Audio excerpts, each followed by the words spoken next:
Michigan is coming upon the anniversary of the 14-day flatten the curve period.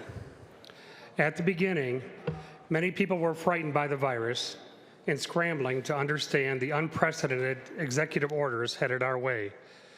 We followed the rules as best we could to keep our families and our neighbors safe. We prayed that this storm would blow over quickly.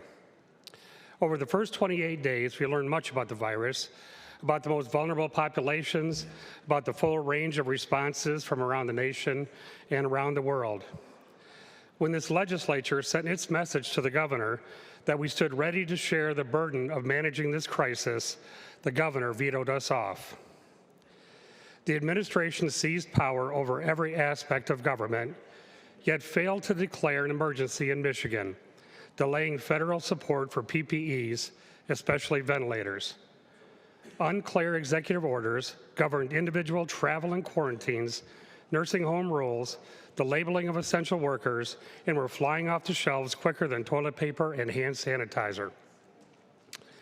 After months, the never-ending orders began to feel like another lost decade in the making. The anger and frustration among so many Michigan residents was palpable.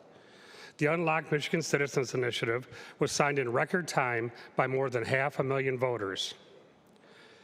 The Supreme Court essentially asked the question, in governing the everyday activities of nearly 10 million Michiganders, short of the governor's imagination, what are the limitations of her executive powers? Unsatisfied by the answers, the court found the 1945 law to be unconstitutional, vacating the governor's oppressive orders. Unthwarted by court rule, department heads began issuing orders remarkably similar to the vacated EOs.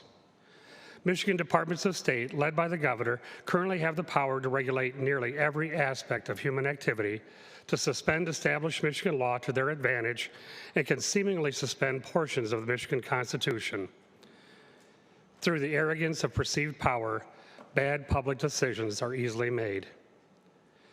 History is replete with leaders believing themselves infallible and invincible. When this occurs, leaders quickly shed all empathy for the collateral damage caused to a population they serve, but no longer trust. For instance, the decision to abandon the fraud unit at UIA caused hundreds of millions of dollars of loss and wreaked havoc on a very frail system. This action alone warrants an investigation through the Office of the Attorney General, not a golden muzzle retirement gift through the Office of the Governor. Mr. President, the Governor and our State Medical Director have yet to share any presentable data to support any decision made to date. In complete absence of any supportable data, decisions can seem reasonable if words of executive orders are parsed correctly. There are no concrete goals and objectives, and with no exit strategy, unfettered departmental rule over our people will never end. At this point, and after all that's been learned, we can say with great confidence that no decision regarding the management of this crisis needs to be made so quickly that it needs to be made alone. Seemingly unlimited state power should never rest in the hands of any one individual or department, certainly not in a democratic republic. There is an old saying, power corrupts, absolute power corrupts absolutely. Lord Acton admonished us to remember that as a person's power increases, their moral sense diminishes. With that, I enjoin Governor Whitmer to the selfless act of signing the bills on her desk which limit the scope of departmental powers. And let us always remember the words of Abraham Lincoln, which even in the context of today's crisis, shine bright. We here highly resolve that our dead shall not have died in vain, that this nation under God shall have a new birth of freedom, and that government of the people, by the people, for the people, shall not perish from this earth.